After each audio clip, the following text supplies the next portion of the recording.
እንደምን አላችሁ? እኔ አለው እግዚአብሔር ይመስገን ደህና ነኝ። ዛሬም በጠቃሚና በአዲስ ፕሮግራም በድጋሜ ተገናኝተናል።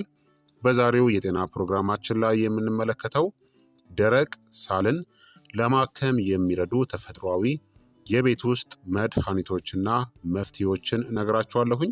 እያንዳንዱም እንዴት እንደሚሰራ፣ እንዴት መጠቀም እንዳለባችሁ እናም ለምን ውጤታማ እንደሆነ በሚገባ የማብራራ ይሆናል ማለት ነው።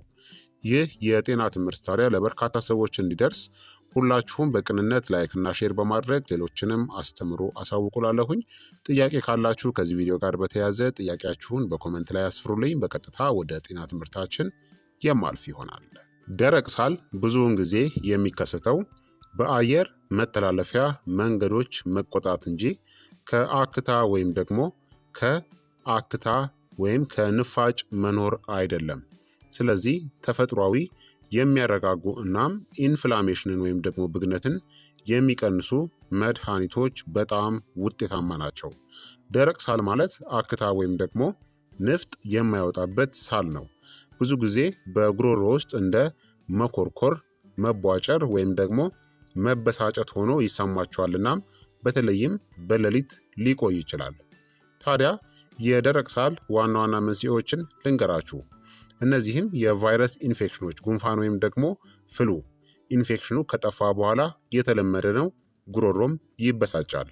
እንዲሁም አለርጂዎች፣ ለአቧራ፣ የአበባ ዱቄት ወይም ደግሞ የቤት እንስሳት ፀጉር የሚመጣ ምላሽ የአየር መንገዶችን ያበሳጫል። ደረቅ አየርም ካለ ዝቅተኛ የአየር እርጥበት ጉሮሮን ያደርቃልና ሳልን ያስነሳል። አስም የአየር መንገድ ስሜታዊነትን ያስከትላልና ደረቅ የማይቆም ሳልን ያመጣል። የአሲድ መመለስ ወይም ደግሞ ገርድ ካለባችሁም የጨጓራ አሲድ ጉሮሮን በማበሳጨት ስር የሰደደ ሳልን ያስከትላል። ማጨስ ወይም ደግሞ ለጢስ መጋለጥም ሳልን ያስከትላል። የጉሮሮ ህብረ ህዋሳትን ያደርቃልናም ይጎዳል። ከአፍንጫ በኋላ የሚንጠባጠብ ፈሳሽም ካለ ነው። ንፍጥ ወደ ጉሮሮ መውረድ የማያቋርጥ መበሳጨትን ይፈጥራል። በጉሮሮ ውስጥ የሚንጠባጠብ አክታ የማያቋርጥ ብስጭትን ያስከትላል። አንዳንድ መድኃኒቶች በተለይም ኤሲኢ ኢንሃቢተሮች፣ ለደም ግፊት የሚያገለግሉ መድኃኒቶች ደረቅ ሳልን ሊያስከትሉ ይችላሉ። የአካባቢ ብስጭት ፈጣሪዎችም እንደ ሽቶ፣ ብክለት ወይም ደግሞ ኬሚካላዊ ጭስ ደረቅ ሳልን ያስከትላሉ። ባጭሩ ደረቅ ሳል የተበሳጨ ጉሮሮ እናም አክታ የሌለው ነው። መንስኤዎቹም ኢንፌክሽን፣ አለርጂ፣ ደረቅ አየር፣ አሲድ ሪፍለክስ ወይም ደግሞ የውጭ ብስጭት ፈጣሪዎች ናቸው። ታዲያ ለደረቅ ሳል የሚሆኑ የቤት ውስጥ ተፈጥሯዊ ህክምናዎች ወይም ደግሞ መፍትሄዎችን ልንገራችሁ። አንደኛ ዝንጅብል ነው። ዝንጅብል ተፈጥሯዊ አንቲ ኢንፍላማቶሪ እናም ጸረ ሳል፣ ሳልን የሚገታ ባህሪ ያለው የአየር መንገድ ጡንቻዎችን ያዝናናል እናም ሳል የሚያስነሳውን የጉሮሮ ብስጭትንም ይቀንሳል። በተጨማሪም የደም ዝውውርን በማፋጠን ሰውነታችን ኢንፌክሽኖችን በፍጥነት እንዲዋጋም ይረዳዋል። እንዴት መጠቀም ትችላላችሁ? አንድ የሻይ ማንኪያ የተፈጨ ትኩስ ዝንጅብል በአንድ ኩባያ ውሃ ውስጥ ከ5 እስከ 10 ደቂቃዎች አፍሉ። ማር ጨምራችሁ በቀን ከ2 እስከ 3 ጊዜ ጠጡ። ወይም ደግሞ ለፈጣን የጉሮሮ እፎይታ ትንሽ ጥሬ ዝንጅብል ቁራጭን አኝኩ። ከብስጭት፣ አለርጂ ወይም ደግሞ ከቀላል ኢንፌክሽን ለሚመጣ ሳል በጣም ምርጥ ነው። ሁለተኛ ማር ነው። ማር ጉሮሮን ይሸፍናል እናም ያረጋጋል። እንደ ተፈጥሯዊ ሳል የሚያስነሳው ምላሽ የሚያረጋጋ ቀጭን የመከላከያ ሽፋንንም ይፈጥራል። በተጨማሪም ባክቴሪያዎችንናም ቫይረሶችን የሚዋጉ ጸረ ተዋሲያን ባህሪያትም አሉት። እንዴት መጠቀም ትችላላችሁ? አንድ የሾርባ ማንኪያ ማርን ከሞቀ ውሃ ወይም ደግሞ ሻይ ጋር ቀላቅሉት። ወይም ማታ ማታ የሚመጣውን ሳልን ለማረጋጋት አንድ የሻይ ማንኪያ ጥሬ ማር ከእንቅልፍ በፊት ውሰዱ። ከደረቅ የሚኮረኩር ሳል በተለይ ከመተኛት በፊት በጣም ምርጥ ነው። ታዲያ ከ1 ዓመት በታች ለሆኑ ህጻናት በፍጹም ማርን መስጠት የለባችሁም። ሶስተኛ በእንፋሎት መታጠን ነው። ሞቅ ያለና እርጥብ አየር ወደ ውስጥ መተንፈስ ደረቅ የአየር መንገዶችን ያረጋጋል፣ የጉሮሮ ሽፋኖችን ያላላል፣ እንዲሁም በድርቀት ወይም በብስጭት የሚከሰተውን ሳልን ያስታግሳል። ውሃ አፍልታችሁ ወደ ሳህን አፍስሱ። ከዚያም ከ5 እስከ 10 ደቂቃዎች በእንፋሎቱ ተንፍሱ። ጭንቅላታችሁን በፎጣ ሸፍናችሁ መታጠን ነው። ተጨማሪ እፎይታ ለማግኘት ጥቂት የባህር ዛፍ ወይም ደግሞ የፔፐርመንት ኦይል ጠብታዎችን ጨምሩ። በቀዝቃዛ የአየር ሁኔታ በአቧራ ወይም ደግሞ በጉሮሮ ድርቀት ለሚመጣ ደረቅ ሳል ምርጥ ነው። አራተኛ እርድ ነው። እርድ ጠንካራ አንቲ ኢንፍላማቶሪ እናም ጸረ ባክቴሪያ ባህሪያት ያለው ኩርኩሚን የተባለ ውህድን ይዟል። የጉሮሮ ኢንፍላሜሽንን ለማረጋጋት እናም የበሽታ መከላከልንም ለመጨመር ይረዳል። እንዴት መጠቀም ትችላላችሁ? ግማሽ የሻይ ማንኪያ የእርድ ዱቄት ከሞቀ ወተት ጋር ቀላቅሉ። ጉሮሮን ለማረጋጋት እናም ሳልን ለመክታት ከመተኛታችሁ በፊት ጠጡት። በተለይ በእብጠት ወይም በአለርጂ ምክንያት ለሚመጣ የማያቋርጥ ደረቅ ሳል ምርጥ ነው። አምስተኛ በጨው ውሃ መጉመጥመጥ ነው። ቀላል የሆነ የጨው ውሃ መጉመጥመጥ የጉሮሮ ብስጭትን ይቀንሳል፣ ባክቴሪያዎችን ይገላል እናም ኢንፍላሜሽንንም ያረጋጋል። ጉሮሮን እርጥበት እንዲይዝ ያደርጋል እናም ሳል የማስነሳት ፍላጎትንም ይቀንሳል። እንዴት መጠቀም ትችላላችሁ? ግማሽ የሻይ ማንኪያ ጨው በአንድ ኩባያ የሞቀ ውሃ ውስጥ ጨምሩ። ለ30 ሰከንዶች መጉመጥመጥ እናም መጥፋት። ይህን በቀን ከ2 እስከ 3 ጊዜ ድገሙት። ለጉሮሮ ህመምናም በብስጭት ለተያዘ ደረቅ ሳል ምርጥ ነው። ስድስተኛ የሊኮርስ ስር ነው።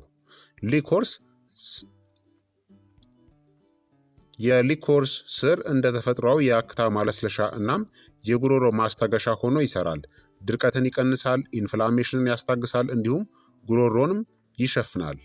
አንድ የሻይ ማንኪያ የደረቀ የሊኮርስ ስር በውሃ ውስጥ ለ10 ደቂቃዎች ያክል አፍሉት። ከዛም አጥላችሁ በቀን 2 ጊዜ እንደ ሻይ ጠጡ። ጉሮሮ በሚበሳጭበት ጊዜ ለሚመጣ የማያቋርጥ ደረቅ ሳል ምርጥ ነው። ታዲያ መጠንቀቅ ያለባችሁ የደም ግፊት ወይም ደግሞ የልብ ችግሮች ካለባችሁ በከፍተኛ መጠን ከመውሰድ ተቆጠቡ። ሰባተኛ ሞቅ ያሉ ፈሳሾች ናቸው። እንደ ሾርባ፣ ሻይ እናም የእጽዋት መጠጦች።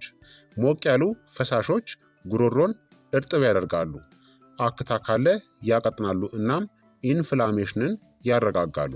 በተጨማሪም ድርቀትን ይከላከላሉ። ይህም ደረቅ ሳል እንዲባባስ ከሚያደርጉ የተለመዱ ምክንያቶች አንዱ ነው።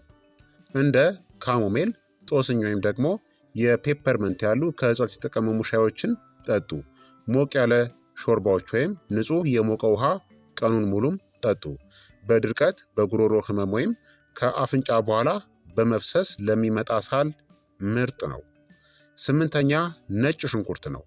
ነጭ ሽንኩርት ሳልን የሚያስከትሉ ኢንፌክሽኖችን ለመዋጋት የሚረዱ ጠንካራ ጸረ ባክቴሪያ እናም ጸረ ቫይረስ ውጤቶች ያሉት አሊሲን የተባለ ውህድን ይዟል። 1 እስከ 2 ፍሬ ነጭ ሽንኩርት ጨፍጭፋችሁ ለ10 ደቂቃ ያክል ተዉት፣ አሊሲንን ለማነቃቃት። ከዛም ከማር ወይም ደግሞ ከሞቀ ውሃ ጋር ጨምራችሁ በቀን 1 ጊዜ ጠጡ። በኢንፌክሽን ወይም በጉሮሮ ህመም ለሚመጣ ሳል ምርጥ ነው። 9ኛ ፔፐርመንት ነው። ፔፐርመንት የተበሳጩ ጉሮሮዎችን የሚያቀዘቅዝና የሚያረጋጋ እንዲሁም የአየር መንገድ ጡንቻዎችን የሚያዝናና ሜንት ሆልን ይዟል። በተጨማሪም አተነፋፈስን ቀላል የሚያደርግ እንደ ቀላል የአፍንጫ መክፈቻ ሆኖም ይሰራል። የፔፐርመንት ሻይን ጠጡ ወይም የፔፐርመንት እንፋሎትን ተንፍሱ ወይም ታጠኑ። ወይም ከመተኛታችሁ በፊት ጥቂት የፔፐርመንት ኦይል ጠብታዎችን ከአጋዥ ዘይት ጋር በመቀላቀል ደረታችሁ ላይ ማሸት ነው። ከጉሮሮ ብስጭት ወይም ደግሞ ቀላል የአየር መዘጋት ጋር አብሮ ለሚመጣ ሳል ምርጥ ነው። 10ኛ የጦስኝ ሻይ ነው። ጦስኝ ሳልን የሚገታ እናም ጸረ ተዋሲያን ባህሪያት ያለው ተፈጥሯዊ ሳል ማስታገሻ ነው። የጉሮሮ ጡንቻዎችን ያዝናናል እናም የሳል ምላሽንም ይቀንሳል። 1 የሻይ ማንኪያ የደረቀ ጦስኝ በ1 ኩባያ ውሃ ውስጥ ለ10 ደቂቃ አፍሉ። አጥልላችሁ ለማጣፈጥ ማር ጨምሩበት። የማያቋርጥ ደረቅ ወይም ደግሞ ለሚንኮረኮር ሳል ምርጥ ነው። 11ኛ የእሬት ጭማቂ ነው። እሬት የጉሮሮን የንፋጭ ሽፋንን ያረጋጋል እናም ብስጭትን ይቀንሳል። በተጨማሪም የህብረ ህዋሳትን ፈውስ የሚረዱ ቫይታሚኖች፣ ኢንዛይሞች እናም አንቲ ኦክሲዳንቶችን ይዟል። ከ1 እስከ 2 የሾርባ ማንኪያ ንጹህ የእሬት ጭማቂ ከሞቀ ውሃ ወይም ማር ጋር ቀላቅላችሁ በቀን 1 ጊዜ ጠጡ። በጉሮሮ ድርቀት ወይም ደግሞ በቀላል ኢንፍላሜሽን ለሚመጣ ሳል በጣም ምርጥ ነው።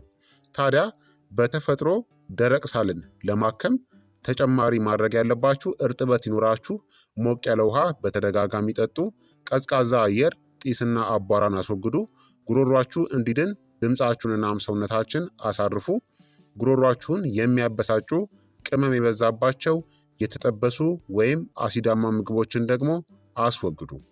በአጠቃላይ እንደ ዝንጅብል፣ ማር፣ እርድ፣ ሊኮርስ እናም እንፋሎት ያሉ ተፈጥሯዊ ህክምናዎች ጉሮሮን ለማረጋጋት ኢንፍላሜሽን ወይም ደግሞ ብግነትን ለመቀነስ እናም የሳል ምላሽን ለመክታት አብረው ይሰራሉ። ሁሉም ያለ የጎንዮሽ ጉዳት።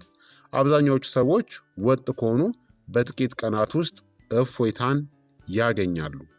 ታዲያ ደረቅ ሳልን በፍጥነት ለማስታገስ የሚረዱ ምርጥ ተፈጥሯዊ የቤት ውስጥ ጥምር መድኃኒቶችን በቀላሉ ሊገኙ በሚችሉ ቀላልና ኃይለኛ ንጥረ ነገሮች የያዙትን የቤት ውስጥ ጥምር ህክምናዎችን ደግሞ ልንገራችሁ። አንደኛ ዝንጅብል፣ ማርና የሎሚ ሻይ ነው። ዝንጅብል ብግነትን ያረጋጋል እናም የአየር መተላለፊያ መንገዶችን ይከፍታል። ማር ጉሮሮን ይሸፍናል እናም ሳል የማስነሳት ፍላጎትን ያቆማል። ሎሚ ደግሞ በሽታ የመከላከል አቅምን ለማሳደግ እናም ኢንፌክሽኖችን ለማጽዳት ቫይታሚን ሲን ይጨምራል። ታዲያ እንዴት ትሰራላችሁ? 1 ኩባያ ውሃን አፍሉ። 1 የሻይ ማንኪያ የተፈጨ ትኩስ ዝንጅብል ጨምራችሁ ከ5 እስከ 10 ደቂቃ አፍሉት። ከዛም አጥልላችሁ 1 የሾርባ ማንኪያ ማርናም 1 የሻይ ማንኪያ የሎሚ ጭማቂ ጨምሩ። አዋህዳችሁ ሙቅ አድርጋችሁ ጠጡት። በቀን ከ2 እስከ 3 ጊዜ በተለይ ጠዋትና ከመተኛታችሁ በፊት ውሰዱት። የጉሮሮ ድርቀት፣ ቀላል ኢንፌክሽንና ማታ ማታ ለሚመጣ ሳል በጣም ምርጥ መፍትሄ ነው።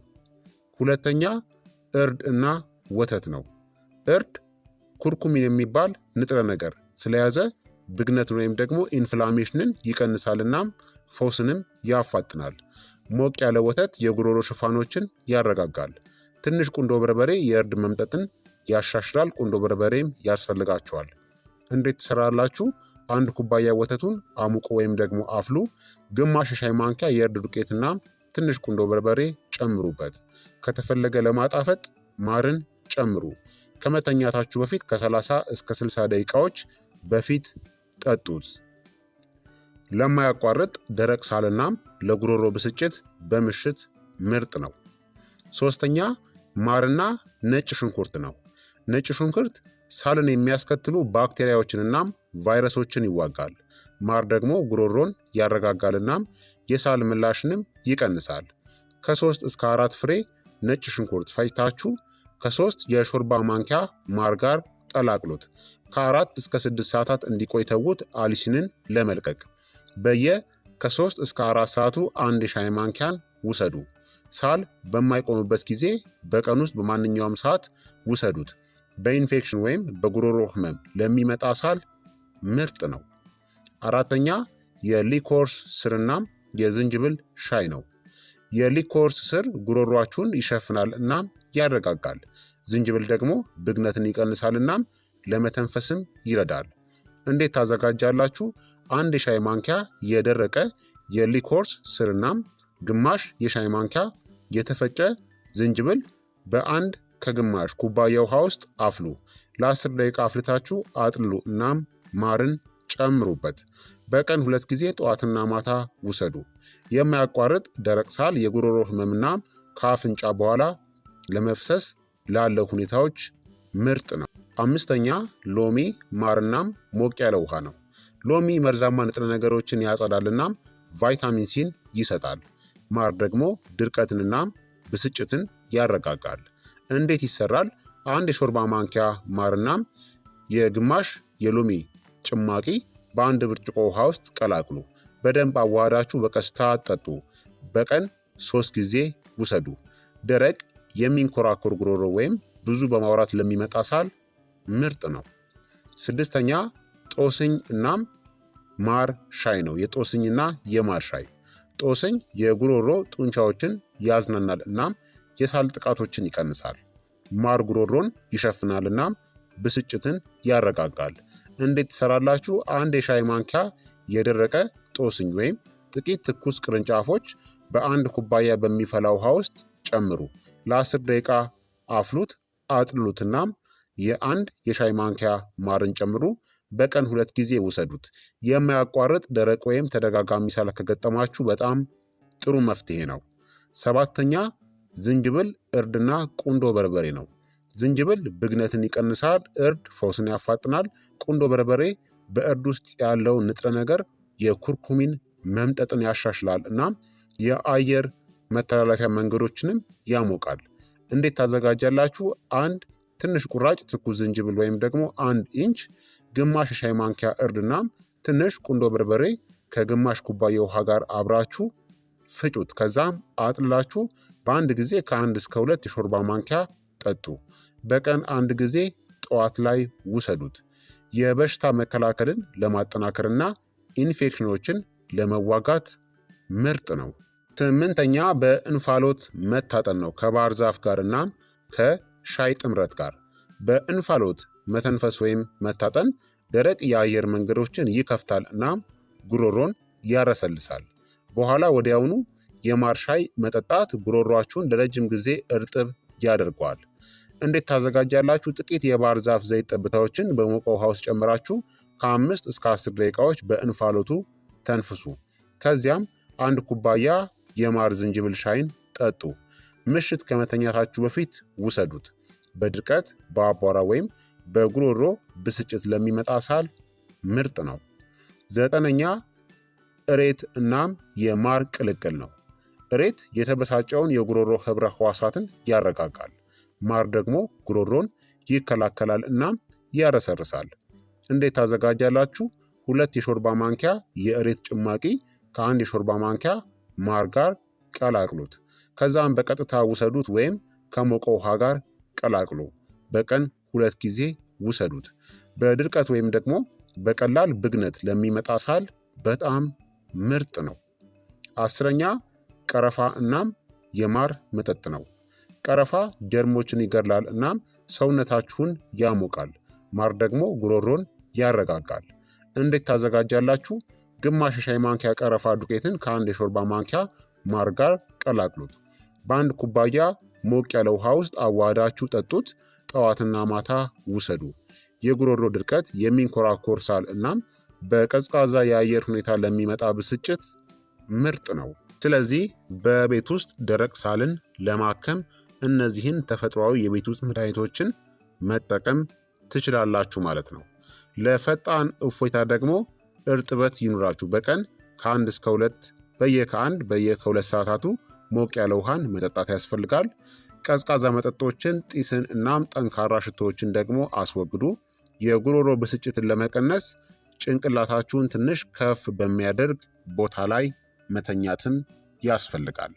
ስለዚህ ክቡራትና ክቡራን ተመልካቾቼ የዛሬው የጤና ትምህርት እንግዲህ ይህንን ይመስል ነበረ። ደረቅ ሳልን ለማስታገስ የሚረዱ የቤት ውስጥ ተፈጥሯዊ መድኃኒቶችን በዚህ ቪዲዮ ላይ ነግሬያችኋለሁኝ። ይህ የጤና ትምህርት ለበርካታ ሰዎች እንዲደርስ ሁላችሁም በቅንነት ላይክ እና ሼር በማድረግ ሌሎችንም አስተምሩ አሳውቁላለሁኝ። ጥያቄ ካላችሁ ከዚህ ቪዲዮ ጋር በተያያዘ ጥያቄያችሁን በኮመንት ላይ አስፍሩልኝ።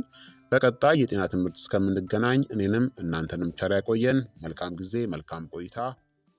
ቻው ቻው።